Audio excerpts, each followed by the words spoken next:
हम अपनी सोच और संसार की मान्यता के अनुसार अपने विचार बनाते हैं। जैसे सत्य कहना धर्म है, असत्य कहना पाप, सहनशीलता धर्म है और क्रोध करना अधर्म, उपकार करना, जीवों पर दया करना धर्म है और निष्ठुर होना अधर्म। परंतु क्या यही सत्य है? क्या कभी कभी परिस्थितियां इन आवेशों को उल्टा नहीं कर देती? करती है। यदि इस संसार में कुछ धर्म है, कुछ पुण्य है, कुछ महान है, तो वह है परिस्थिति के अनुसार चलना। जटायु याद है आपको, जिन्होंने रावण पर क्रोध किया था, उस पर आक्रमण किया था। उस समय जटायु का क्रोध पाप नहीं था, वो धर्म था। इसलिए अंत में उन्हें भगवान राम की गोद मिली। और कुछ ऐसे भी होते हैं जो धर्म को सहनशीलता समझकर हर अन्याय को सहते हैं और अंत में वो बाणों की सैया पाते हैं। यदि कोई पशु या व्यक्ति अकारण आक्रमण करके किसी निर्दोष के प्राण लेने की चेष्टा करे तो उसके रक्षा हेतु उसका वध कर देना पाप नहीं, समय की मांग है। क्योंकि आक्रमण भी आत्मरक्षण ही है। यदि किसी दुष्ट की सहायता करने से सामान्य मनुष्य को कष्ट पहुंचे, पीड़ा पहुंचे, तो उसे सहायता न देना ही धर्म है। अकारण क्रोध अस्वीकार्य है, परंतु यदि क्रोध से कुछ शुभ हो तो क्रोध और दंड भी धर्म ही है। संसार का सबसे बड़ा पाप क्या है? संसार का सबसे बड़ा पाप है किसी निर्बल को सताना, और संसार का सबसे बड़ा दंड भी उस निर्बल के मुख से निकली हाय है। श्री कृष्ण कहते हैं, आपने लोहार को लोहा पिघलाते हुए तो जरूर देखा होगा, और ये लोहा पिघलता है इस चमड़ी की बनी धौनकी से निकली हवा से। जरा आप सोचिए, एक मृत पशुओं की खाल से बनी धौनकी इतने कठोर लोहे को भस्म कर सकती है। ठीक उसी प्रकार आप चाहे जितने भी शक्तिशाली क्यों ना हो, यदि आपने किसी निर्दोष, किसी निर्बल को सताया तो उसके मन से निकली हाय और उसका श्राप आपके जीवन को भस्म कर सकता है।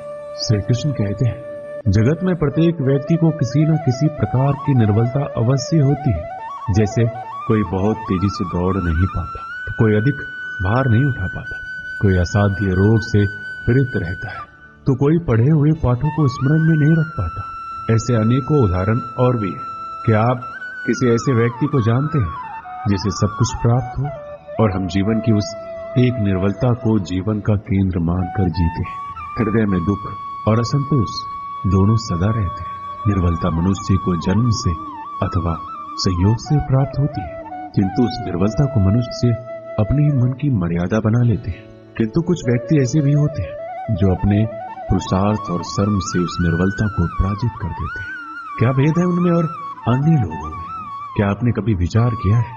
सरल सा उत्तर है इसका, जो व्यक्ति निर्बलता से पराजित नहीं होता, जो पुरुषार्थ करने का साहस रखता है, हृदय में वो निर्बलता को पार कर जाता है। अर्थात निर्बलता अवश्य ईश्वर देता है, किंतु मर्यादा मनुष्य का मन ही निर्मित करता है।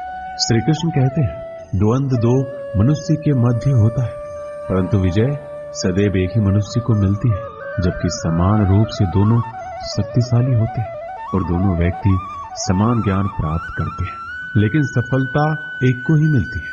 इसका कारण क्या है? मान लो दो प्रकार के लोहे होते हैं, एक ठंडा, एक गर्म। कभी सोचा है, लोहाकार लोहे को लोहे से ही काटता है, परंतु सदैव ठंडा लोहा ही गर्म लोहे को काट पाता है। और यही नीति मनुष्यों पर भी लागू होती है। जब युद्ध होता है तो जिसके मन में ईर्ष्या होती है, जलन होती है, आक्रोश होता है, वह गर्म लोहे के समान है, और जिसका मन शांत होता है, जिसका मन संयम से बंधा होता है, वो ठंडे लोहे के समान है। और वहीं ईर्ष्या और द्वेष गर्म लोहे को काट सकता है। इसलिए यदि जीवन के संग्राम में विजय प्राप्त करनी है तो अपने मन को शांत रखें, क्योंकि गर्म लोहे की भांति ईर्ष्या और क्रोध जैसे भाव को रखने वाला मनुष्य सदैव शांत स्वभाव के मनुष्य के समक्ष निर्बल पड़ जाते हैं। शक्ति ईर्ष्या और क्रोध में नहीं, शांति और संयम में। आपने कभी न कभी योद्धा को युद्ध की तैयारी करते हुए जरूर देखा होगा। वही युद्ध जो ज्वालामुखी की भांति कभी भी फट सकता है। युद्ध वही जीतता है जो युद्ध में व्यतीत होने वाले समय से अधिक समय युद्ध की तैयारी में लगाता है। जो योद्धा अभ्यास क्षेत्र में जितना अधिक समय देगा, रणभूमि में उतना ही कम रक्त बहेगा। एक समान लोहा और तीखी तलवार में अंतर यही है कि एक तीखी तलवार को कड़ी अग्नि परीक्षा से होकर गुजरना पड़ता है, लोहकार की मार खानी पड़ती है। एक तलवार जितनी पीड़ा सहेगी, उसका वार उतना ही प्रबल होता है। इसलिए पीड़ा से घबराएं नहीं, उसका सामना करें, उसका अभ्यास करें, क्योंकि यही अभ्यास जीवन के युद्ध में आपको विजयश्री बना सकता है। श्री कृष्ण कहते हैं, यदि आगे बढ़ना है तो अपनों का साथ दो। और ये बात सत्य भी है, और अपनों का साथ देना ही चाहिए। परंतु साथ देने से पूर्व ये अवश्य पहचान लेना चाहिए कि अपने हैं कौन। क्या अपने वही होते हैं जिनके साथ हमारा रक्त संबंध होता है, या अपने मित्र, या अपने वो होते हैं जो हमें सद्कार्य के लिए प्रेरित करें, हमें आगे बढ़ाएं, हमारा साथ दें, और न कि वो जिनका साथ देने से समाज का नाश हो, धर्म की हानि हो, और सदैव साथ रहकर भी सगे नहीं होते, या वो जो सदैव साथ रहकर भी सगे नहीं होते। इसलिए जब भी अपनों की परिभाषा का चुनाव करें तो उन्हें अपना माने जो आपका साथ दे, उन्हें नहीं जो हमें अज्ञान के मार्ग पर ले जाए। श्री कृष्ण कहते हैं, सीमा एक रेखा ही नहीं, एक परिभाषा भी है। सीमा हर किसी की होती है, प्रेम की, धैर्य की, मित्रता की और शत्रुता की भी। और जो सदैव सीमा में बंधे रहते हैं वो समान मनुष्य बनकर रह जाते हैं। परंतु जो समय आने पर सीमा तोड़ देते हैं वही भविष्य बनाते हैं, क्योंकि सीमा केवल आपको मर्यादा में नहीं रखती है, आपको बांधती भी है। अब ये आप पर, मुझ पर, हम सब पर निर्भर करता है कि ये कौन सी सीमाएं हमें बांधती है और कौन सी सीमाएं शक्ति के नए मार्ग समक्ष आती है। इसलिए सीमाएं में जो कर सकते हो उससे अधिक करने का प्रयत्न करो, तभी नई सीमाएं बना पाओगे। श्री कृष्ण कहते हैं, जब मेघ छाते हैं तो क्या होता है? अंधकार छा जाता है, मेघ गरजते हैं, बिजलियां कड़कती है, वर्षा होती है, सभी पशु अपने आश्रय स्थल पर जाकर छिप जाते हैं, मनुष्य अपने घरों की ओर दौड़ते हैं और सभी पक्षी अपने घोंसलों में जाकर छिप जाते हैं। परंतु एक जीव है जो गरजते मेघों की कड़कती बिजलियों को, भारी वर्षा को भी हरा देता है। वो जीव है बाज, क्योंकि वो समस्या की जड़ों से ऊपर उड़ता है। वो गरजते मेघों से, कड़कती बिजलियों से, भारी वर्षा से ऊपर उड़ता है। इनमें यही अंतर है, हारने वालों में और जीतने वालों में। ये युद्ध हार और जीत का नहीं, समस्या और सोच का है। यदि आपने सोच को छोटी रखी तो समस्या बड़ी हो जाएगी, और यदि आपने सोच को बड़ी रखी तो समस्या छोटी। श्री कृष्ण कहते हैं, भाग्य क्या है? जो आपने किया उसे भोगना भाग्य है, या जो आपके पूर्वजों ने किया उसका फल भाग्य है? नहीं, भाग्य वही है जो आपने किया, क्योंकि हर मनुष्य को अपने कर्मों के फल भुगतने होते हैं। इसलिए यदि जीवन में कुछ भी करें तो उस पर अपनी दृष्टि अवश्य रखें, क्योंकि आपके एक कर्म का फल आपका भविष्य बदल सकता है। हम वही बनते हैं जो हम चुनते हैं, क्योंकि वही हमारा भाग्य बनता है। मनुष्य सुंदरता से आकर्षित होता है, उससे प्रेम करता है। ऐसा ही होता है ना? क्या आप ऐसा नहीं करते? करते हैं। तो सुंदर और असुंदर की परिभाषा क्या है? इस आकर्षण और विकर्षण का कारण क्या है? कभी सोचा है कि जिससे आप प्रेम करते हैं, जिसके प्रति आप आकर्षित होते हैं, अचानक से उसके मन में वितृष्णा आ जाती है, और जिसके प्रति घृणा होती है उसके लिए एकाएक आपके मन में प्रेम उमड़ आता है। और इसका सबसे बड़ा कारण पता है क्या है? दृष्टिकोण। क्योंकि सुंदरता आपके मन में होती है, सोच में होती है, आपके दृष्टिकोण में होती है। इसलिए किसी को कीचड़ में खिला हुआ कमल सुंदर लगता है, और किसी को निर्मल चंद्रमा में भी कलंक का धब्बा दिख जाता है। यदि आपको सुंदरता अनुभव करनी है तो हर पल आनंद में रहना है, तो आप अपने दृष्टिकोण को सुंदर बनाएं और अपने आप सब कुछ सुंदर बन जाएगा। श्री कृष्ण कहते हैं, स्वर्ण, सज्जन पुरुष और परोपकारी मनुष्यों की गति एक समान होती है। यदि स्वर्ण टूट जाए तो उसे गर्म करके फिर से जोड़ा जा सकता है। ठीक उसी प्रकार मतभेद होने के पश्चात भी एक सज्जन पुरुष और महान पुरुष फिर से मित्र बन जाते हैं। परंतु दुर्जन, दुष्ट, माटी से बने लोग उस पके हुए मटके के समान होते हैं कि एक बार उसमें दरार आ जाए तो स्वयं ही स्वयं का सर्वनाश कर लेते हैं। इसलिए मित्रता केवल सज्जनों से ही करें, ताकि मतभेद ना हो। दुष्टों का समूह अपना नाश स्वयं ही कर लेता है। यदि कोयले की खान में जाओ तो चाहे जितनी भी सावधानी बरतो, वस्त्र पर कालिख लगी जाती है। इसलिए दुष्ट मित्रों से सावधान, सज्जन शत्रु प्रत्येक परिस्थिति में श्रेष्ठ है। प्रत्येक मनुष्य सफलता पाने के लिए कार्य करता है। कुछ सफल होते हैं, कुछ नहीं होते, और जो सफल नहीं होते वो सदा अपनी असफलता का कारण या तो अपनी परिस्थितियों को बताते हैं या अपने सहयोगियों को दोषी ठहराते हैं। परंतु क्या वास्तविकता में ऐसा ही होता है? क्या कोई परिस्थिति या कोई व्यक्ति किसी की असफलता का कारण बन सकते हैं?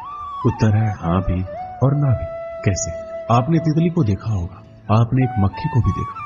प्रकृति ने दोनों को समान गुण दिए हैं रसपान करने का, लेकिन एक तितली जो फूलों पर जाकर उसका रस लेती है और इस अवस्था में नए फूल खिलने की व्यवस्था भी करती है, और मक्खी घाव पर बैठती है, घाव को सड़ाती है और रोग भी फैलाती है। यदि इसमें किसी बात का अंतर है तो केवल सोच का।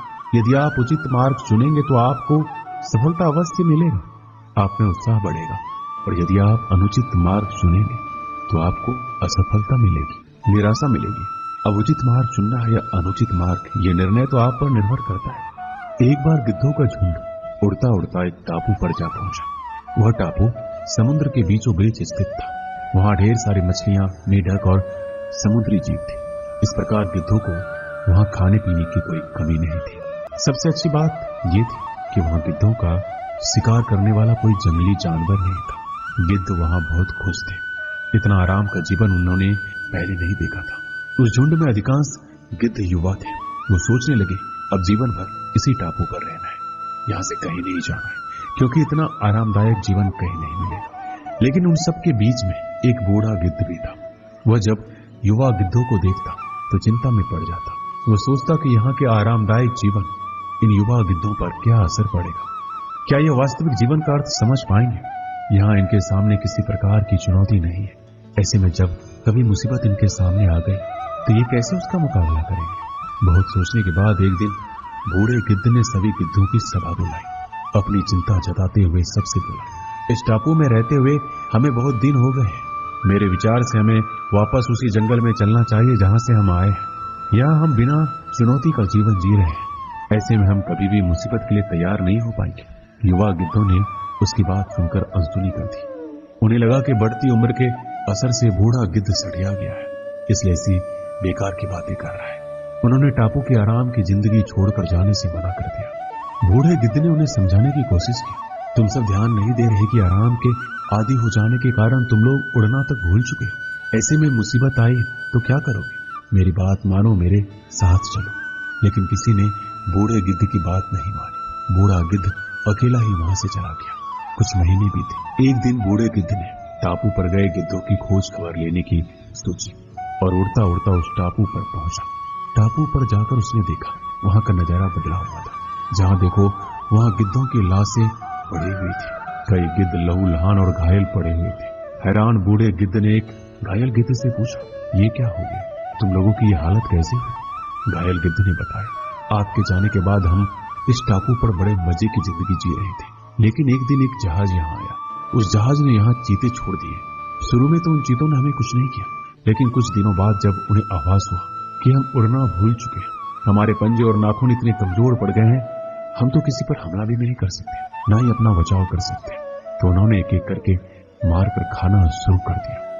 उनके ही कारण हमारा ये हाल है।